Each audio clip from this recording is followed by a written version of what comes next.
Are we actually recording this time? We're recording, Z. We're recording here. Yeah. Well, it doesn't feel as funny this time as me showing the photo the second time, and just so you guys know, you can blame Ben for that. Yeah, you can blame me for that. It's your fault for not paying attention. Yeah, well, I guess it is.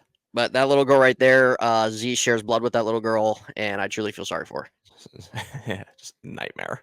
And she does not look like her mother or her father, so we're not really sure who she is. Yeah, well, again, theories. we went to the. Oh God, hold on, give me a second.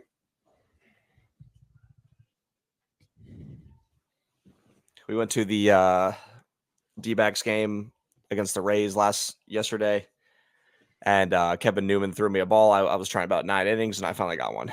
So that was our gift to Rory. That was our gift to Rory. We got her a ball yesterday, and did you actually give it to her, or did you take it for yourself? Talk about ungrateful. Yeah, ungrateful. I actually ended up taking it in the end. 26-year-old man, ladies and gentlemen, 26-year-old man. Yeah, I mean, there's nothing wrong with it, and I put in the hard work to get it. I put in the determination, the blood, sweat, and tears. She just sat there. She just sat there. Do you want to let everybody know who went with you? Well, I mean, it's not much to say about it. It was D, Spike, and Annette. So it's pretty much everybody. What would you say that Annette thought the ballpark was fantastic? Well, I actually asked her. And maybe I can pull this up real quick in case nobody knows what Tropicana Field looks like. If nobody's been to the Rays Stadium, let's go ahead and pull up what Tropicana Field looks like. And how do I spell Tropicana? There we go. Because let's just say it's just old. But anyways, as we're pulling it up, this is now episode 56? I believe this is 55. Yeah. Welcome back, everybody. 3 minutes in and didn't even say anything. Yeah, I didn't say anything. There's not really like a good picture of like the interior of this. You can't find a picture of this ballpark? Here we go. I found one. I mean, God, this has to be from a decade ago because I've never seen a Rays game this sold out. But just so you guys have an idea, if you've never seen what the inside their dome looks like, this is what Tropicana Field looks like. I mean, God, look how old that looks. It literally looks like you're in a tent. Yeah, that's what I'm saying. Now, I've never seen a Rays game, at least my time watching them. Well, look at the outfield wall. Like, look at that blue and look how it dips. Yeah. That's awful. That looks terrible. Well, no, you're looking at the bleachers. That's above home plate. Yeah, I know. I know. Like the top deck there, that blue up there. Yeah. And then it dips. Like, is that supposed to be like a wave or something? I don't know. But again, I can't remember last time I watched a Rays game where I saw fans all the way on top of those bleachers. I mean that had to be in the nosebleeders. I mean, that had to be like early 2010s. But just so you guys have an idea, this is what it looks like. It's old. The Rays are going to be moving to a new stadium. And that's never been in there. So I actually asked her. And I actually asked her if she liked it. She said she thought it was amazing. Z, there's no standard. No, there's not. No, there's not. There's no standard to her life. I mean, really, what brought me back flashbacks, guys, is we took her through every single house HHN. She said it was the best house. Yeah. Every house was the best house. Every single one.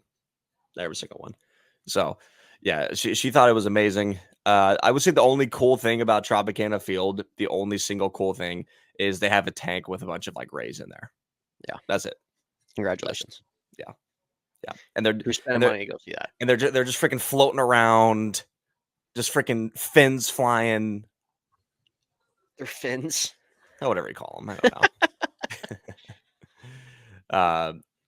But yeah, so that's what was going on yesterday. Yeah, Z went to the ball game. Diamondbacks lost in extra innings. Got a baseball, taken away from children for himself. Again, I have seriously no care. Yeah, seriously no care. True, I gotta know about where this guy is in life. Yeah, Well, I mean, there were Well, this isn't a baseball podcast or anything like that. no, there's We're not. going to be continuing on in this 8-part series. Part 3 of 8.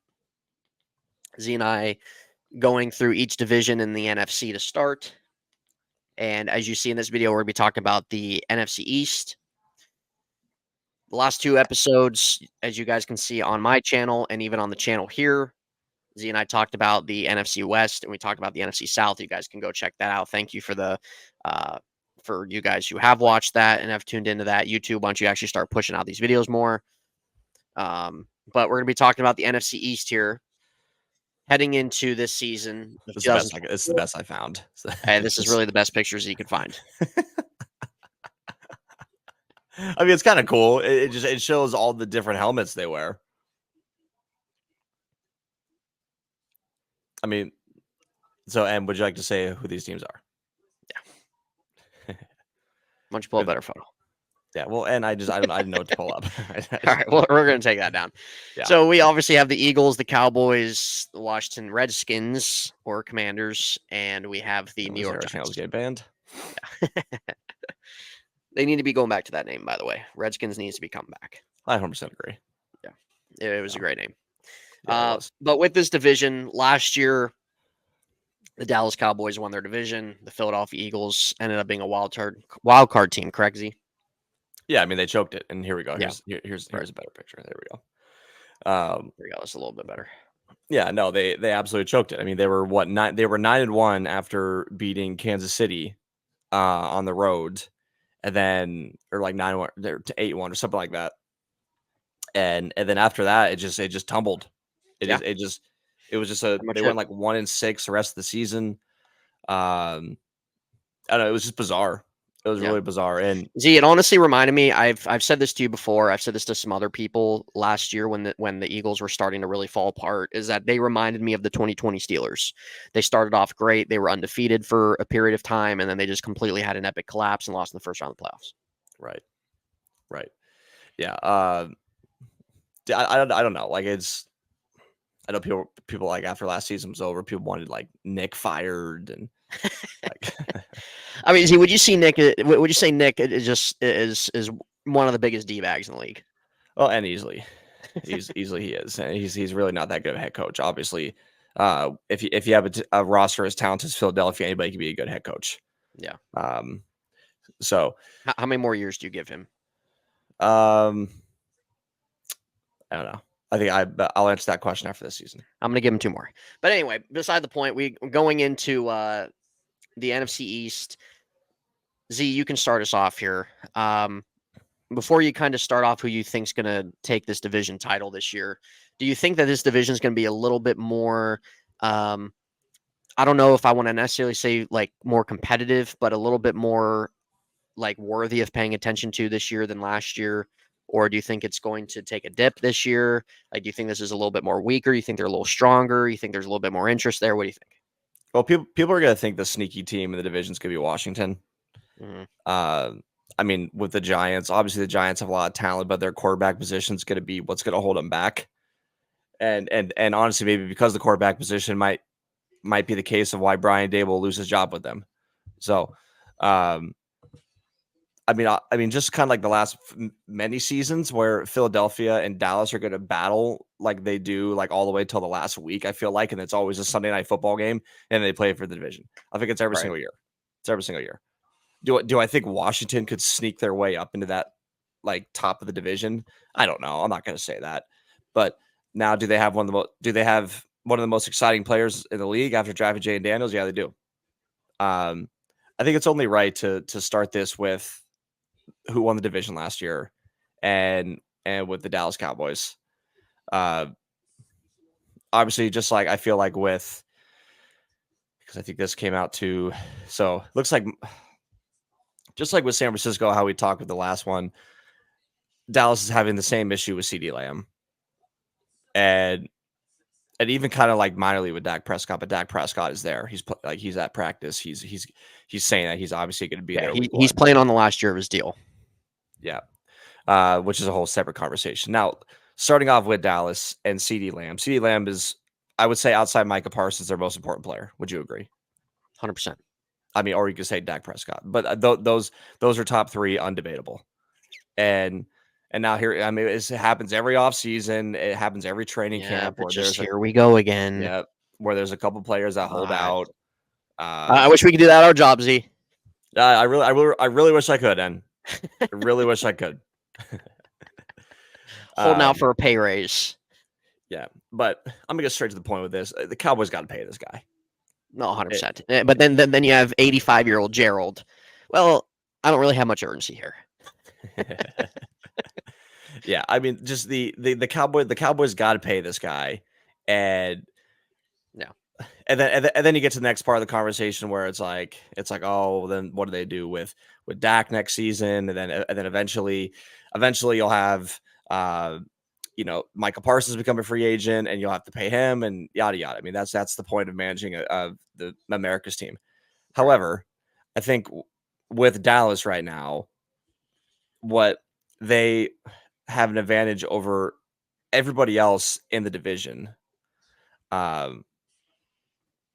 is they are they are so well. Let me say this: I think they're like the foundation of what they have is stronger than Philadelphia, Washington, New York. Like I'm a fan, and I are Ravens Steelers fans. Ravens Steelers historically have always been a team that will have a good offensive line, have a good defensive line, have a good front seven, and they want to run the ball. And I love the way that's how that's Dallas's DNA. And I'm not saying Philadelphia and stuff don't have that, but that was a big reason why Philadelphia lost last season. Really not having that good of a running back. I can't remember who the starting running back was last season. Who was it? Boston Scott? They had DeAndre Swift. Oh, that's right. Oh yeah. Now I feel like an idiot. Well, I mean, yeah. Anyways, he's not there anymore, and now they replaced him with Saquon, who is obviously one of the top running backs in the league. But I think with Dallas, and we'll get to Philadelphia next, is sure I love their foundation, and I think they have better star players than anybody else in the division. However, their running game is I don't know. I obviously they re-signed Ezekiel Elliott, guys like pushing 30. And then you have whoever their other running back is. I can't remember. I think he's a rookie. They got how do you pronounce his name? It's like Rico. Yeah, and he's been like underratedly talked about this offseason. I'm sure he'll be like a high fantasy draft pick, probably third, fourth round.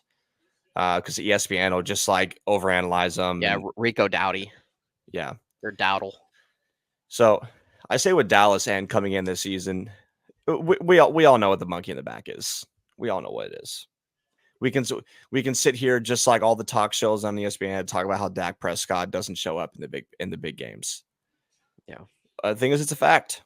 It's an unfortunate fact. At the same time, Dallas has had some of the worst luck, and some people I think you can say they're cursed. Yeah. From like the Dez Bryant days of not being ruled a catch. Yeah. Just like I mean, they've had so much bad luck. I kind of feel bad. And I think it's better for the league when they are performing well. But I really do think it's a coin flip with like them and Philly, who I'm picking at the start of the season to win the division. Obviously, their secondary with Diggs coming off, I believe, a torn ACL. Their secondary is always good. I mean, the Dallas secondary is always one of those teams that like they're kind of like I go for a pick six or I give up an 80-yard touchdown. Yeah, that's just the way their secondary rolls. But they have a strong defense. They have a decent play caller that some people like, some people don't, and Mike McCarthy. And I think until they figure out the CeeDee Lamb situation, although Micah Parsons says he will be playing week 1, I'm not going to pick them to win the division. I'll definitely pick them to win the playoffs. But there's so many, just like the Niners do, there's so much going around the Cowboys right now. Yeah. And it's hard to say where their season's going to go. Right.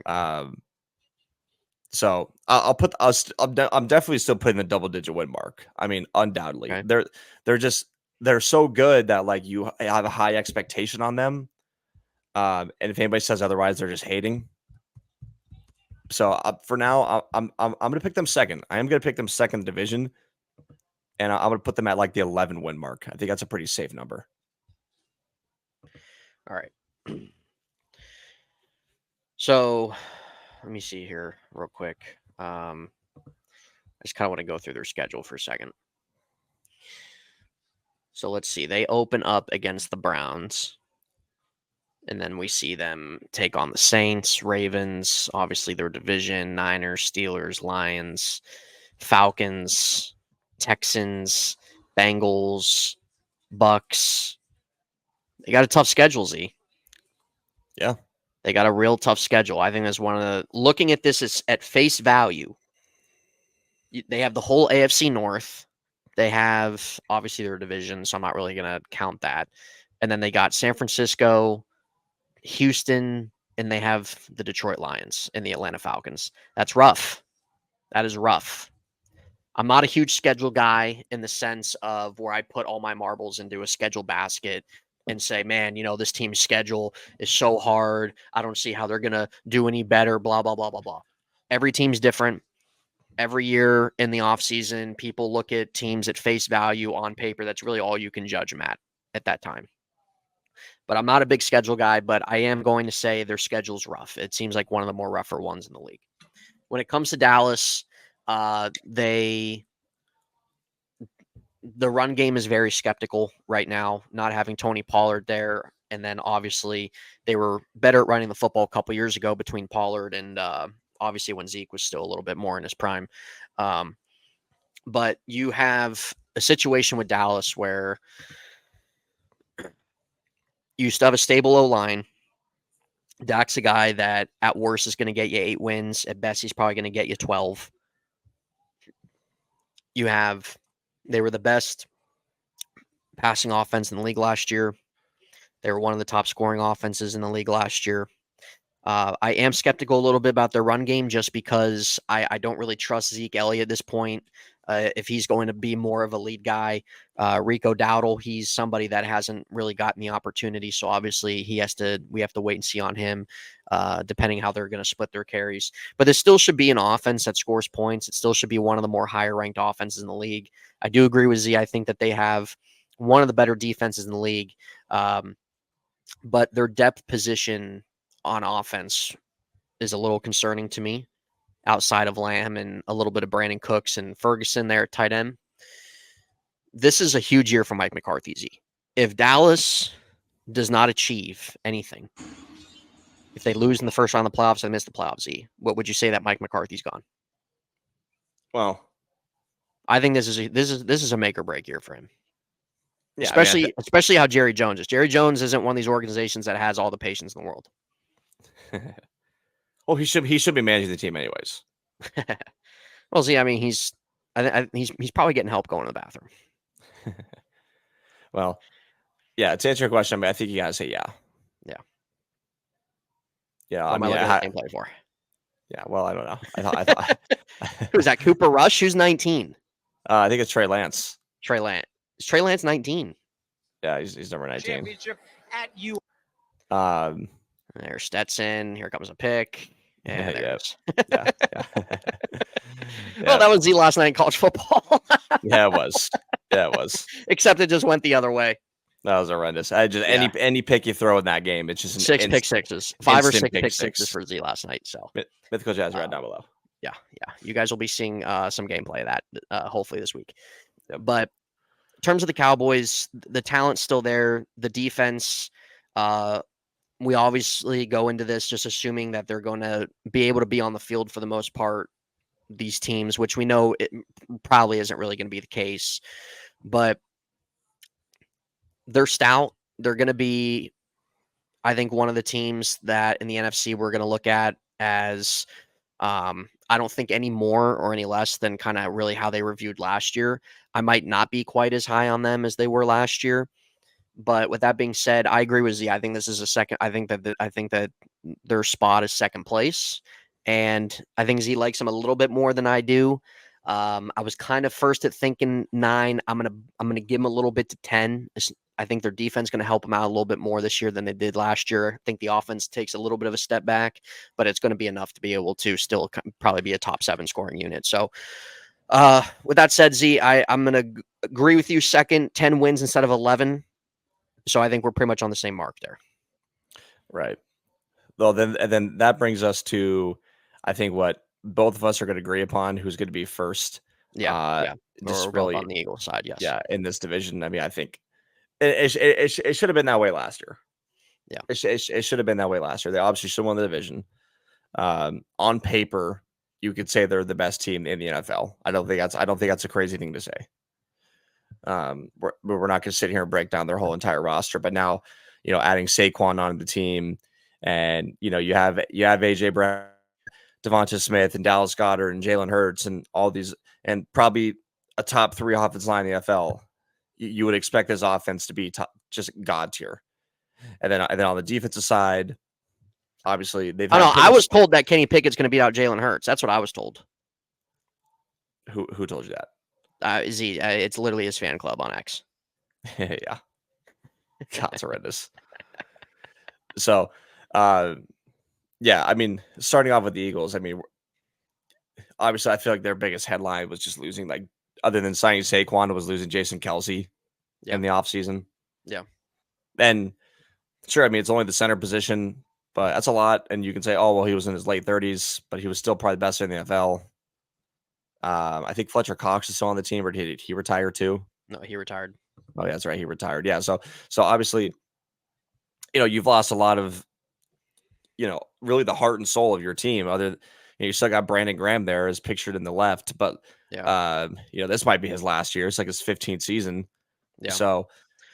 So pretty much like their really key additions this offseason, bringing in Devin White, who has kind of been up and down through his career.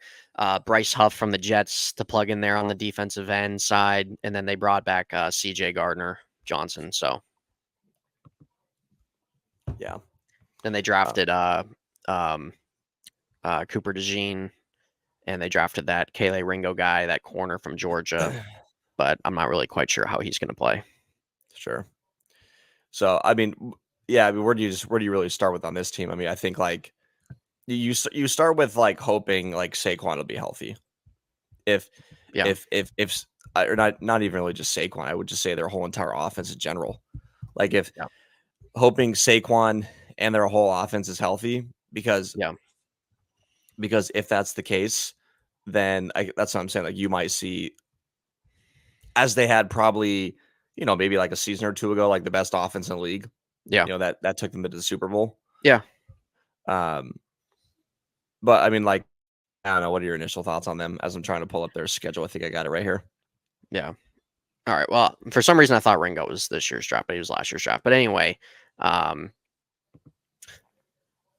with the Eagles, I think my main thing is Jalen Hurts. I'm not really big on the Jalen Hurts train that some other people might be. I'll be honest with you. He did not impress me at all last year. He was not an impressive quarterback to me. I think probably a lot of Eagle fans can agree on that end, especially with kind of how their season teetered. Jalen Hurts has a lot at his disposal, man. He has Goddard. He's got a stable line. He's got Smith. He's got Brown, Saquon. I mean, just those 4 guys alone, it's hard to really kind of top that. Yeah. And you can't. I don't think you can anywhere on paper. The Eagles' defense was pretty underwhelming last year. I expected them to be better. They tried to retool a little bit in their secondary. They have a whole bunch of Georgia Bulldogs waiting for kind of really ultimately their player development, like your Nolan Smith and Jordan Davis. And who's the other defense tackle that they got that I'm blanking out on? Jalen Carter. So kind of really waiting on those guys to really continue in their development. I don't really view their defensive unit as something that's going to be a lot better as it was last year. Yeah. That's what Z does at the dentist because he has wooden teeth. Yeah. But their defensive unit, it might take a little bit of a step forward possibly, but they're going to be carried by their offense. The offense is going to be the main part of this team, and them probably being able to score 26 plus points a game, probably 27, 28 is probably what they're looking at. And I believe Kellen Moore's their offensive coordinator now. I'm pretty sure he is. so. Yeah, I'm pretty sure he is. So, with that said, Eagles, when there's just a little, there's more on the table for me with them than Dallas. Dallas didn't do a dime of anything this offseason. That's why I think they kind of really took a little bit of a step back, because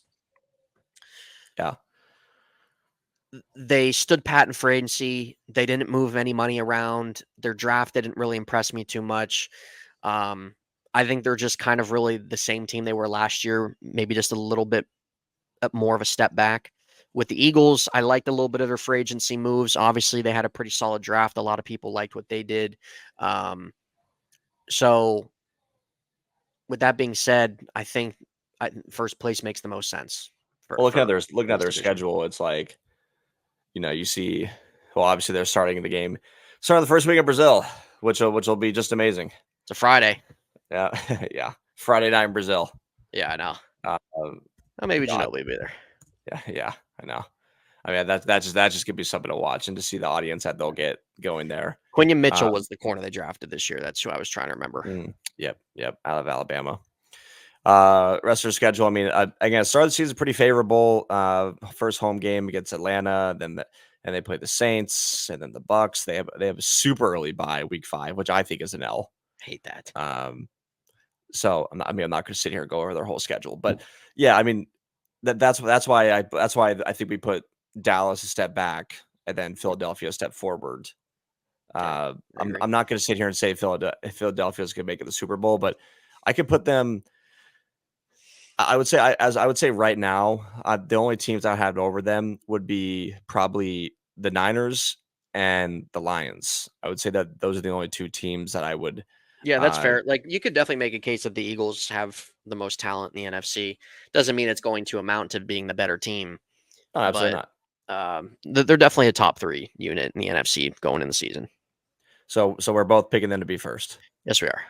Yeah, I would give them I'll give them an 11.5 win line. So give me the over. All right. Give me the over. Yeah, I agree. I'm gonna go. I think 12 wins is a sweet spot there.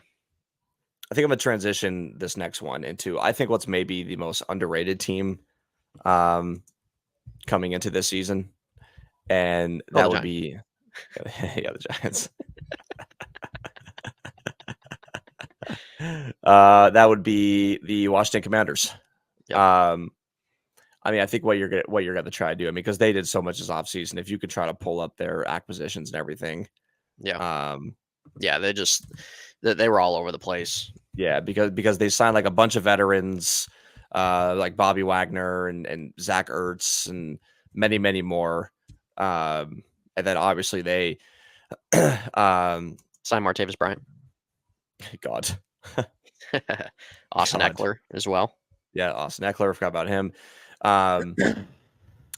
The biggest headline was drafting Jay Daniels, who, as of today, breaking news was, and I don't think it's even breaking news, but he was announced as the starting quarterback. Yeah. So really, they added Eckler, Bobby Wagner on a 1-year deal, Mariota as a backup, Ertz, Dante Fowler, defensive line. They added a veteran center, that Tyler Biadasz guy, 3-year deal. Where the hell did he come from? I don't know if I recognize the name. Honestly, don't even remember where the guy came from.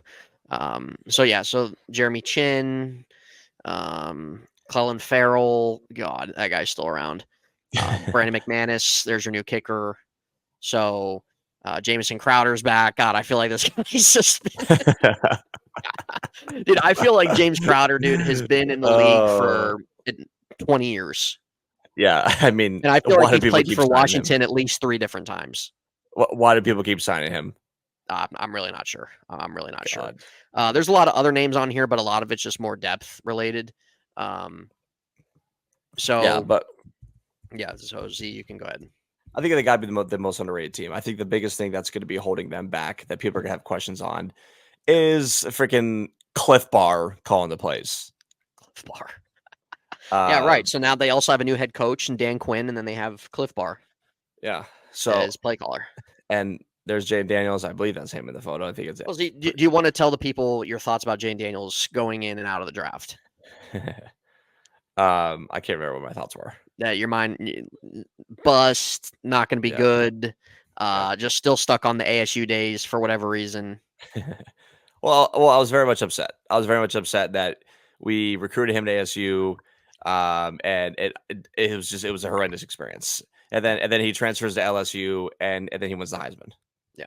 So, well, whatever that's all about. Well, Z, I agree. Washington's a sleeper team. They 100% they are. they have some excitement brewing with. I think the Eckler signing I like more than maybe some other people. I'm really not a big Brian Robinson believer or anything like that. He doesn't move the needle much for me. Jaden Daniels is exciting. The fact with him as a runner with his legs, and he also has a nice arm. But it's really kind of a new culture that this team is trying to set. With you have a new head coach, you have new ownership, you draft a new quarterback, so they're trying to really kind of reset a new team name. Yeah, new team name. So that they're trying to kind of really reset themselves, and I respect that. I think they're heading the right direction. I'm not on the board of. I don't think they're quite there in terms of making a playoff push, but I think that they can be a fun, exciting team. I kind of view them maybe in a similar territory as the Arizona Cardinals, as we talked about in the NFC West. I think a team that might be able to score some points, be in some ball games, that you can look back after the season, say, okay, this team won about 7 games or so, but we look at these other games, they could have won 10, right? So I think that's going to be a similar situation for them, but there's talent there, the right direction. Sure, they added some veteran guys, is what it is. They have some nice guys in the secondary. Not a big Cliff Kingsbury believer. We'll see how he works out. No. He likes these type of quarterbacks. Don't really think he did Kyler Murray any good. We'll see how he does with Jaden Daniels. Dan Quinn, his first stout as a head coach, didn't do too well in Atlanta, but a defensive mind. So with that being said, I agree. I think Atlanta is a team that can fly under the radar a little bit of a sleeper just to kind of look out for. But yeah, I have them third, and I think probably around 7 wins. Yeah, I mean, just looking at their schedule, I think you bring a great comparison with the Cardinals. That's a go. I mean, they're almost likely the exact same position. Yeah, I mean, obviously, we're not going to compare like Kyler being in his 6th year to Jay Daniels being in his 1st year. We're not. Yeah, no, I'm not comparing the quarterbacks. I think just the team as a whole. Yeah, I mean, just looking at their schedule here, it looks like they open up against Tampa. Again, for first few games is really not that bad. I mean, Tampa, Giants, they have the Cardinals, they have the Panthers, they have the Bears. So like, yeah, there's some winnable games there. Yeah, there's some winnable games that like they're literally in the exact same position as Washington is. I'm not gonna sit here right now and say Washington's gonna make the playoffs, but I think they're gonna be. I'll just put them in the hunt for now. That's fine. I think I'll put them at like I think an 8-9. Like I would bet a good amount that they go 8-9. Okay. Yeah, but anyways, just like you know who I'm just like if they don't do much this season, I mean Terry McLaurin just gotta get out of there. Yeah, I agree. Just gotta get out of there. Yeah, but I think I'm interested to see how him and Jade Daniels are gonna have a connection. Yeah. How do you feel about Terry McLaurin fantasy value? Yeah, I won't be drafting him. He doesn't want any part of Scary Terry. No, I won't be drafting. What would you say is scary about him? Nothing. Maybe his speed. Is he honestly a talented receiver, but just another one that's just going to come and go? Yeah. So no, I won't be drafting him. I won't be drafting him in fantasy. Yeah. But I think Washington's ultimate sleeper team outside. I predict the Cardinals being the sleeper team in the NFC. I think Washington will be a close second. So, yeah, which would now move us on to going to move on to the Giants, the 4th place Giants, baby. Yeah, which I'm not. Brian Dable lost a lot of weight this offseason. Looks pretty good. No, congratulations. Maybe he's on the Z diet. I don't know. Yeah, Z diet. Eggs, bagels, toast. Putting too much in your body than it wants. Yeah. I mean, opening your mouth and just having a plate of eggs fly right in. Yeah. I mean, just so you guys know, I've never had someone in my life criticize me for having like a healthy. No. Here's the difference. The guy never used to be like this. The guy never had he has a breakfast obsession. That's the issue. That's the issue. Moving on. We're talking with the Giants here. Z, I'm not on the same boat with you with the Giants. You said earlier that you kind of like some of the things they have going. I don't like anything that they got going. I'm gonna tell you that right now. Outside of Dexter Lawrence, Brian Burns, they drafted Malik Neighbors. Darius Slayton's okay. There's not much there that moves me. Z. You have Daniel Jones. I believe this is gonna be his last year with the Giants. They're gonna be able to get out of his contract next year. Who knows what they decide to do at quarterback? I could see Dak Prescott going there, to be honest with you, and them just giving him the house. But the Giants, to me, are one of the teams in the NFL that just feel like a fog. They don't have any direction. They're in a really just kind of pot of maybe a few solid players and then just a lot of mediocre to bad talent. I think Dable's a good mind. I think he's just kind of in a bad situation that, like Z said, might cost him his job in a year or two. But with the Giants, Z, I honestly think, I'm gonna be honest, I think they're gonna be one of the worst teams in the league. I really do. They traded for Brian Burns, Dexter Lawrence. Okay, those are two guys they're going to try to build around on their defense. That's fine. It's not going to be this year. That's going to have to take place next year. They spend a little bit of money and they continue to draft. Offensively, Daniel Jones, Devin Singletary's your lead back. I mean, that's awful. Malik Neighbors, okay, might be a little bit of exciting, but it's not there, and that's a long way to go to really fill out that entire depth chart with the Giants. So the Giants are a ways away. They're not an off season away, in my opinion, or anything like that. I think they're a little bit of a ways away, unless they make maybe a few big splashes this off season. They can tie those ends together, but they just have no direction, not north, not south. They just don't have really any direction right now. So honestly, I think they're going to be one of the worst teams in the league. They're going to finish fourth, and I'm going to give them 4 wins. Yeah. Well, I compare them to Washington from the last couple of years because like they've built like the strength of their team this season is going to be their front seven, no doubt. You left out Kayvon Thibodeau. Yeah, you have him. Like they have a like it's extremely strong front seven. So I think like that, let alone is going to keep them in a couple games throughout the year. But the focal point of this team, man, is just the epitome, the disgusting look of watching videos online of Daniel Jones throw the ball. Well, Z, it is. Yeah, I mean, did you see the pick six he threw against Houston that preseason game? I didn't see it, but I heard about it. No, as we're, I'm gonna try. How long is Graham gonna open their kicker for?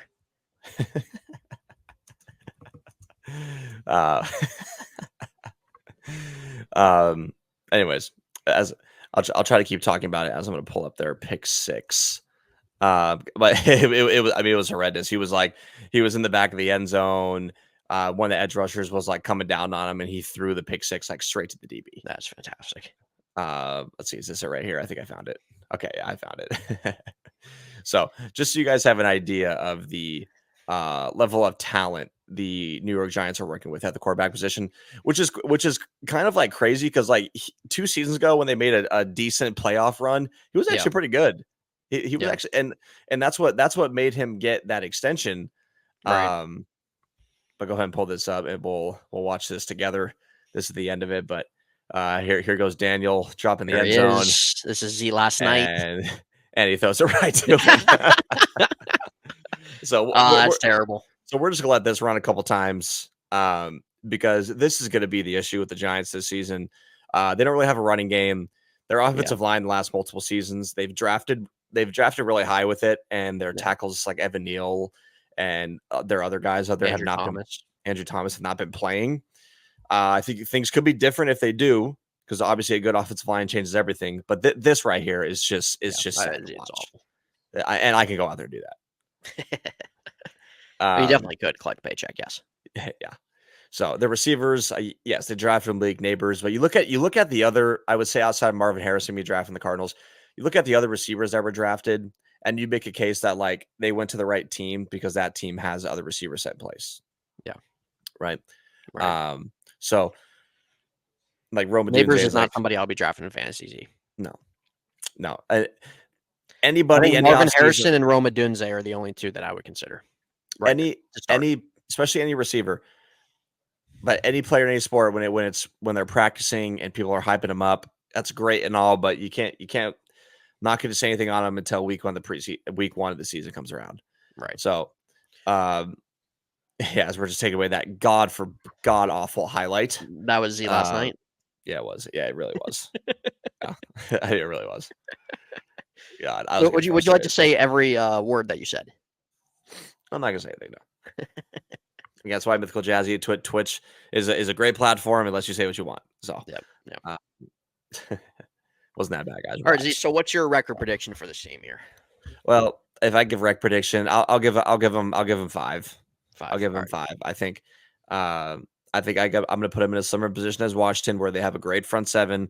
Washington's had a really good front seven over the years with Jonathan Allen, and even when Chase Young was there, and Devon Payne and all those boys. So it's like similar position, but like no quarterback play.